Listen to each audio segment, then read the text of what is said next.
आज से 2 साल पहले गंगा दशहरा के दिन आनंद कुंज का उद्घाटन हुआ था और उस समय तक हमें गंगा दशहरे का महत्व नहीं मालूम था और अब कुछ दिन पहले ही समझ में आया।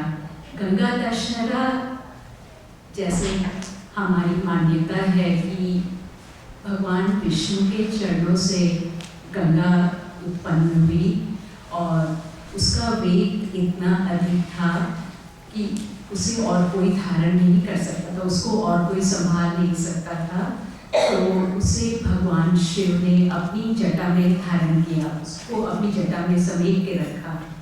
पर उस गंगा को धरती पर लाने वाला, उस गंगा को अपने उपयोग में लाने के लिए भागीरथ ने बहुत तपस्या की और वो शिव की जटाओं से वो गंगा को इस पृथ्वी पर लेकर आया और वो गंगा हम सबके लिए उपयोगी बनी।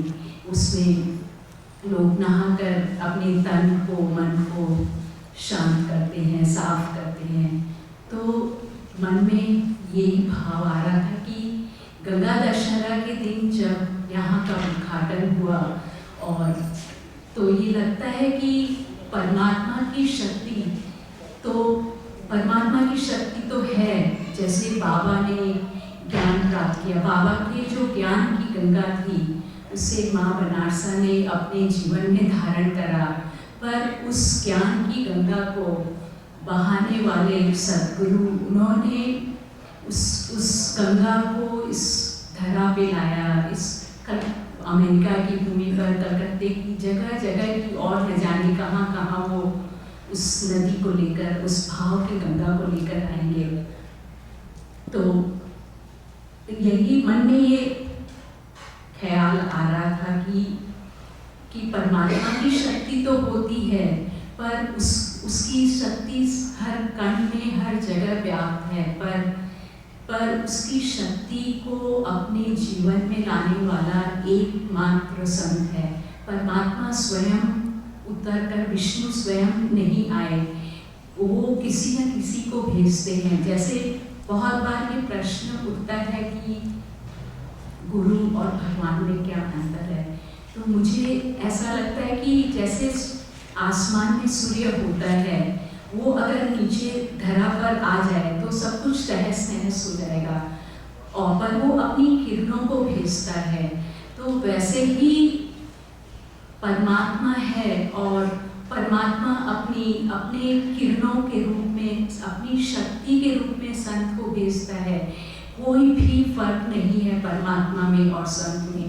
परमात्मा स्वयं नहीं आता है, वो भेजता है किसी को, अपने बंदे को भेजता है, जो हमारे जैसे गंगा हमारे तन को, हमारे तन के मैल को साफ करती, इसमें तो कोई हम तो मत नहीं है। तो वैसे ही जब परमात्मा की शक्ति को संत लेकर आता है पृथ्वी पर, तो वो हमारे जीवन के मैल को, हमारे मन के मैल को धोता है। जैसे मुझे मन में ऐसे आज सुबह 4:30 बजे नींद खुल गई थी, तो तब से मन में चल रहा था। तो लगता है कि जैसे हमारा महल क्या है, जैसे हम लोग सब ये कहते हैं कि हमारे अंदर में प्रेम है, हम अपने परिवार वालों से, बच्चों से और बहुत सी चीज़ों से, बहुत से लोगों से प्रेम करते हैं, पर वो प्रेम का क्या रूप है कि उसमें हमारा अहंकार मिला हुआ है, हमारा स्वार्थ मिला हुआ है। जैसे हम कहते हैं कि ये बच्चा मेरा है, या यहाँ पर बहुत बार कहते हैं कि ये बच्चा मेरे को रिप्रेजेंट करता है, पर तो उसमें हमारा अहंकार भी है, हमारा स्वार्थ भी है। पर जब तो ये प्रेम का रूप है, पर ये प्रेम का शुद्ध रूप नहीं है।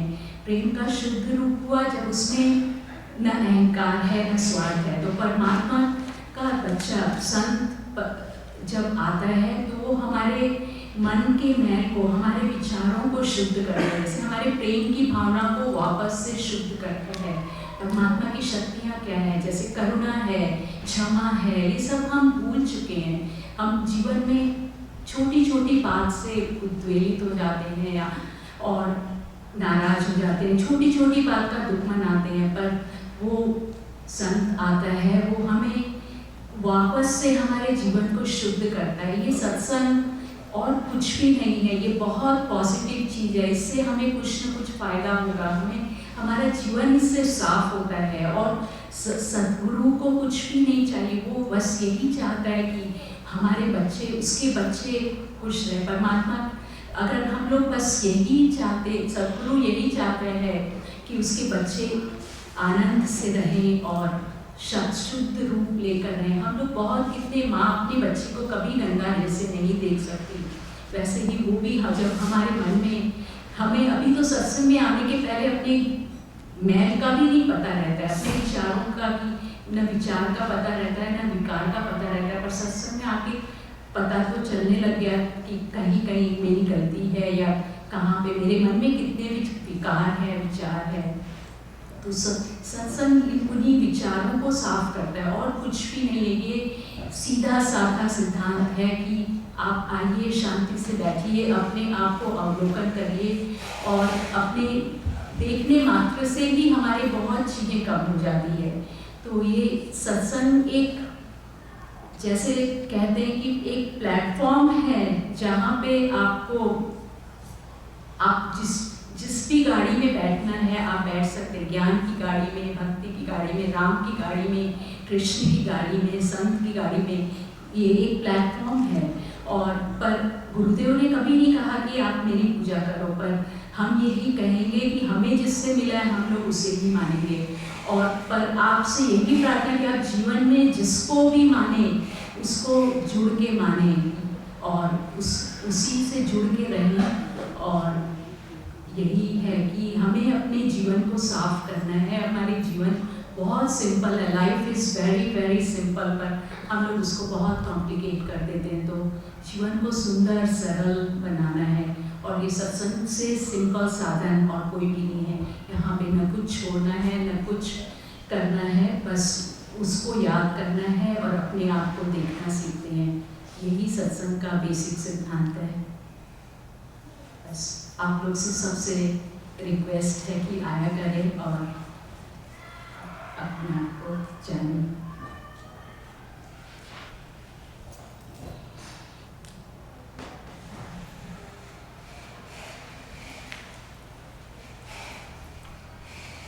ये आनंद कुंज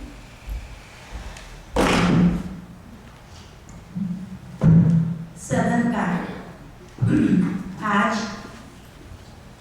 वार्षिक उत्सव है। 2 वर्ष पूरे हो गए, तीसरे वर्ष में ये सदन कदम रख रहा है। सबसे पहले नाम ही बड़ा सुंदर है, आनंद कुंज। इस आनंद कुंज में आनंद घन सद्गुरु बाबा बलदेव दास अर्चावतार के रूप में भक्तों ने अपने भाव से, अपनी भावना से, अपने हृदय के भाव से उन्हें प्रतिष्ठित किया है मूर्त रूप में। जैसे अभी सुना हमने कि कहते हैं कि गुरु और भगवान में लोग अंतर देखते हैं। लेकिन सदगुरु की एक वाणी मुझे याद आ गई। सदगुरु ने कहा, अरे भाग्यवान, तू भगवान है। अरे भाग्यवान, तू भगवान है। चलो तू भगवान नहीं मानता है तो भगवान का बन जा। रोना धोना छोड़, दृष्टि और सृष्टि का आनंद ले। कोई हमें भगवान नहीं कहेगा। संसार में हम रहते हैं, कोई कहता है ये क्रोधी है, कोई कहता है ये लोभी है, कोई कहता है ये ईर्ष्यालु है, कोई कहता है ये अहंकारी है, और कोई कहता है ये अच्छा नहीं है। लेकिन जिस संत की शरण में हम बैठे हैं, जिस गुरु की शरण में हम बैठे हैं, उन गुरु ने केवल स्वयं भगवान बनकर अपनी पूजा नहीं करवाई, बल्कि उन्होंने कहा कि तू भी भगवान है।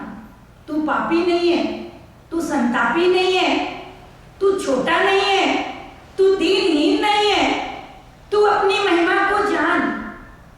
हम कहेंगे हम भगवान कैसे हो गए, नहीं मानते हैं हम, लेकिन सदगुरु कहते हैं कि तू भगवान का बन जा।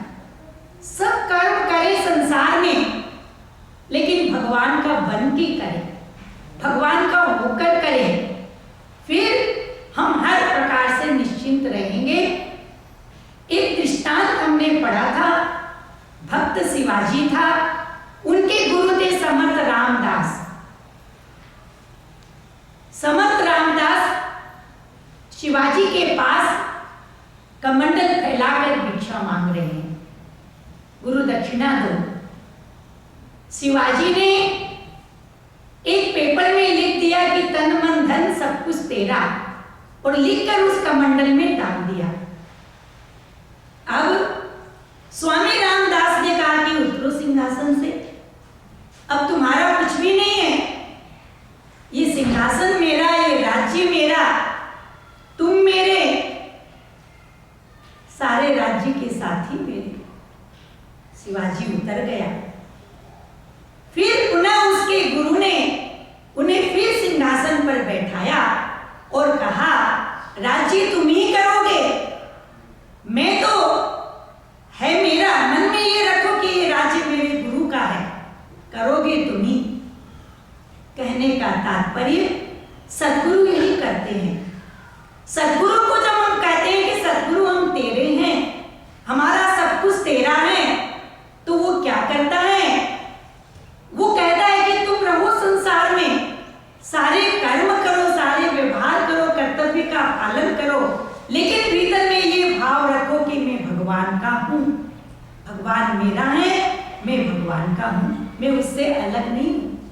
जिसने अपने दिल में ये भाव ले लिया, ये शरणागति का भाव ले लिया, वो संसार में रहकर भी भगवान का बन के रहता है, और जो भगवान का बन के रहता है उसका रोना धोना पहले छूटता है। उसे सृष्टि का भी आनंद मिलता है, उसे दृष्टि का भी आनंद मिलता है, देखने का भी आनंद मिलता है, और सृष्टि में रहने का भी आनंद मिलता है। क्योंकि आनंद में सदगुरु ने कह दिया कि तुम मुझे विश्वास दो, मैं तुम्हें आनंद दूंगा।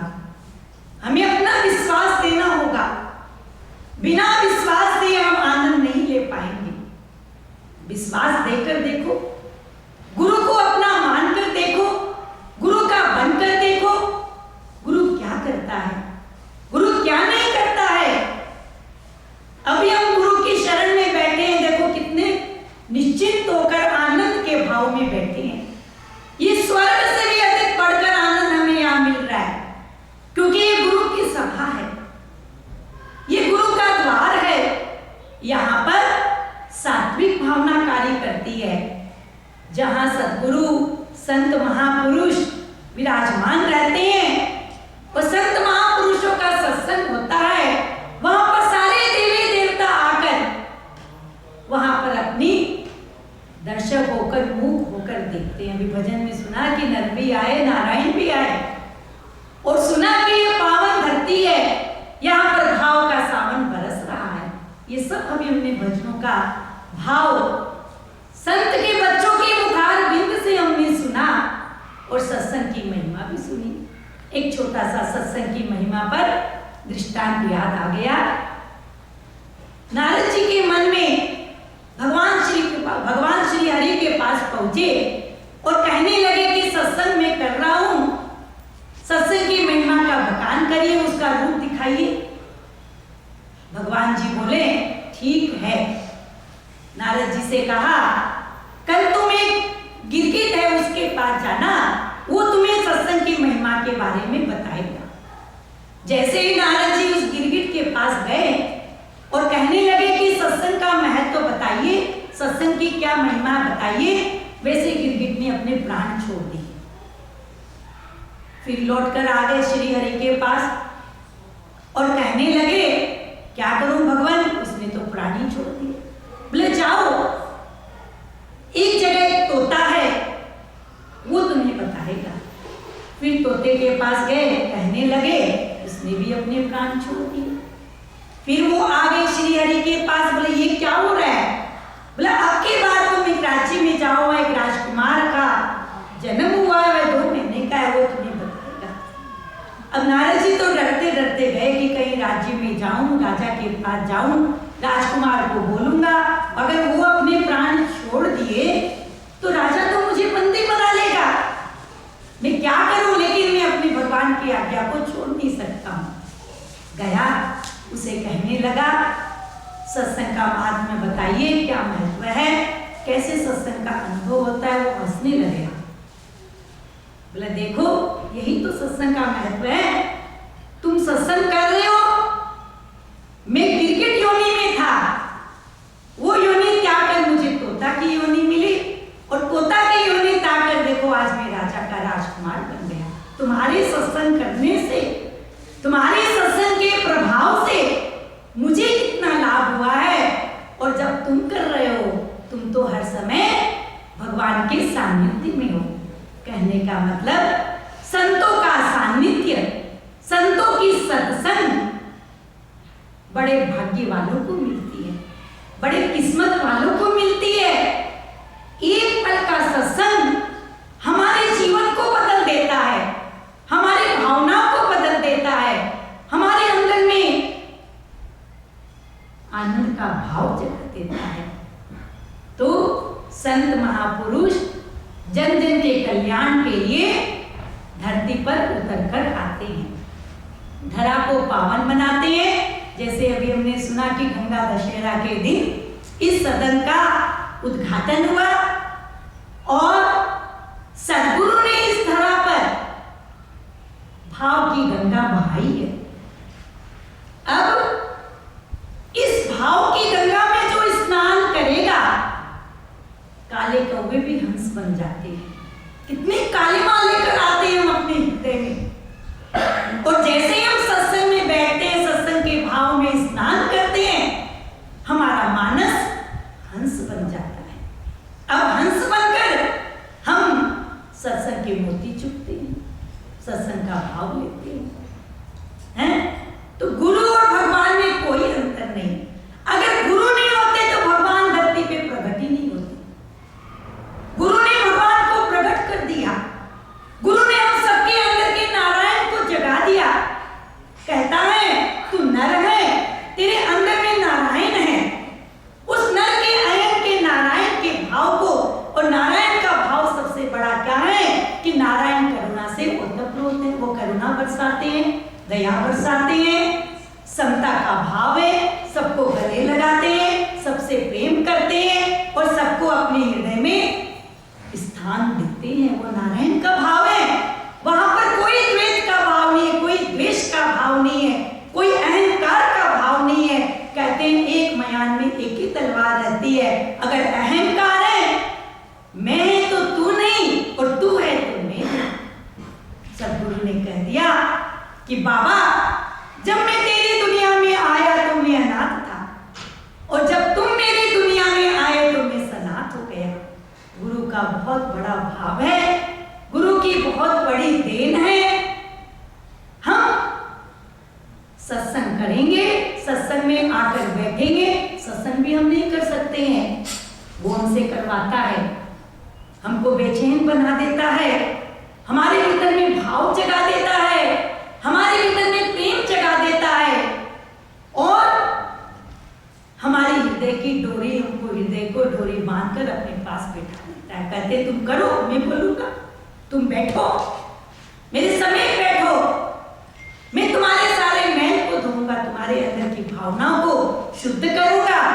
जितना जितना जिसके अंतःकरण में शुद्ध भावना होती है उतना उतना वो प्रभु के समीप पहुंचता हुआ चला जाता है। हम तो ये कहेंगे प्रभु के समीप वो नहीं, प्रभु उसके समीप दौड़ कर आता है, क्योंकि वो शुद्ध अंतःकरण है, शुद्ध भाव लेकर बैठा है, प्रेम का भाव लेकर बैठा है। अभी भजन में सुना ना, इस बगीचे में कितने अलग अलग तरह के फूल है, सभी को एक बुद्ध के भगवान के गले में पहना दिया। इस सत्संग रूपी बगिया में हम बहुत अलग अलग प्रकृति के पुष्प हैं, ये बगिया है, इसमें अलग अलग तरह के पुष्प हैं, अलग अलग सबके सोच है, अलग अलग सबके विचार है, अलग अलग सबकी प्रकृति है, लेकिन सूत्र क्या है? सूत्र गुरु का भाव। माला में सूत्र दिखाई नहीं देता है, तागा, सूत्र कहते हैं तागा। माला जब पिरोते हैं फूल दिखाई देते हैं, सूत्र नहीं दिखाई देता है। हम सबके अंदर में गुरु का भाव है, वो दिखाई नहीं देता है। उस गुरु के भाव ने हमको एक सूत्र में बांधा है, तब हम कहते हैं हम सदगुरु की संगत, और बांध के अपने गले का हार बना लिए, हमको अपने समीप बैठा लिए और अपनी अपनी सौरभ, अपना भाव, अपना प्रेम, अपना आनंद सब हमारे भीतर में जगाने लग गए। तो माला में दाने भी देखे, फूल भी देखे, उस सूत्र को नहीं देखा जिसने सबको एक कर दिया है। जितने हम संगठित होकर एक भाव में, एक के भाव में एक होकर सद्गुरु की शरणागति में बैठकर उनके सत्संग का आनंद लेंगे, हैं? एकता में बहुत बड़ी शक्ति है। चीटियों को देखिए, जहां मीठा रखा होता है, कतार की कतार बांध के चीटियां चलती है एकजुट होकर, उनमें कोई द्वेष का भाव नहीं, कोई दुर्भाव नहीं। उसी तरह मानव तो मानव है, चीटी से भी महान है। एक होके चल, समय हमारा होने चला है, अधिक न कहते हुए बस यही कहते हैं, जीवन का एक दिन भी महान, यदि वो महान के प्रकाश से प्रकाशित है। पूरे जीवन हमने सत्संग नहीं किया, लेकिन आज हम उत्सव की बेला में आकर बैठ गए तो जीवन का ये एक दिन भी महान हो गया है, क्योंकि महान की कृपा दृष्टि हम पर पड़ गई है। एक दिन वो कृपा, वो दृष्टि हमको अपनी महिमा जनाएगी, बताएगी, क्योंकि महान के प्रकाश से प्रकाशित है। संत वो दिव्य ज्योति होती है जो धरा पर आलोक फैलाने, प्रकाश फैलाने उतरकर आती है। उस दिव्य ज्योति के प्रकाश के तले हम बैठेंगे, हमारे जीवन का अंधकार भागेगा। अंधकार क्या है? अहंकार। प्रकाश क्या है? प्रेम। जितना हमारे अंदर का प्रेम जगेगा उतना हमारे अंदर का अहंकार, सूर्य उदय होते ही अंधेरा दूर, प्रेम जागृत होते ही अहंकार भाग खड़ा होगा। सभी कुछ तो हमारे पास है और सभी कुछ संत की वाणियों में व्यक्त है, हमें बस उसका स्वाद लेना है, उसका आनंद लेना है। स्वाद ले लेकर कोई भी चीज हम खाते हैं, भोजन हम ग्रहण करते हैं, स्वाद लेकर करते हैं। उसी तरह भक्ति भी करना है, खूब प्रेम से, खूब आनंद से, खूब भाव से, खूब स्वाद लेकर, खूब रस लेकर, खूब प्रेम का भाव लेकर हम बैठे, और हम क्या भक्ति कर सकते हैं? वो अपने आप हमसे कराएगा, हम कुछ नहीं कर सकते, लेकिन उसके होकर तो बैठ सकते हैं। तो आज इस आनंद कुंज के सत्संग सदन का 2 वर्ष पूरे हो गए। आज इस सदन में खेलते हुए जो आए हैं उनको 2 वर्ष के बालक बन गए हैं, बोलने वाले बालक बन गए। तीसरे वर्ष में प्रवेश कर रहे हैं, यानी बालक 2 वर्ष के बाद तो बोलने लग जाता है, भागता तो है बोलने भी लग जाता है। उसी तरह आज हम गुरु कृपा से, भगवान की कृपा से, ईश्वरी कृपा से आज हम उसके बालक बनकर ले रहे हैं। बालक, लक, बालक क्या होते हैं? लक्की, लक्की होते हैं ना, और सरल होते हैं, निश्चल होते हैं, निश्चिंत होते हैं, कोई छल कपट नहीं, एकदम मस्त। उसी तरह हम पुनः फिर 2 वर्ष के बालक बन जाएं और प्रभु की गोद का मोद लें और सतगुरु की शरण में बैठकर मन में प्रश्न बहुत आते हैं कि गुरु और भगवान कौन है। हम छोड़ें, कुछ दिन सत्संग करें और कुछ दिन सतगुरु की संत मणि का जो उनके प्रवचन है उसको पढ़ें। हमारे अंदर की चीज अपने आप खुलती चली जाएगी, हमें अपने प्रश्नों का उत्तर भीतर से अपने आप मिलेगा, अपने आप मिलता हुआ चला जाएगा। कुछ दिन करके देखें। गुरुदेव ने अपने प्रवचन में लिखा है 6 महीने लगातार आके देखो, अगर नहीं मिले तो गुरुदेव जब शरीर था उन्होंने प्रवचन किया था तब मुझे आकर बोलना। और अभी भी गुरुदेव शरीर है, अभी भी वो जीवंत रूप में है, कोई तस्वीर की रूप नहीं, वो जीते जागता भाव लेकर बैठा है। नहीं हो तो उनसे आकर कहिए, वो आपके प्रश्न का, आपके भाव का उत्तर देगा और आपके अंदर में भाव जगाएगा। इन्हीं शब्दों के साथ में सतगुरु के चरणों में हम प्रणाम करते हैं और बारंबार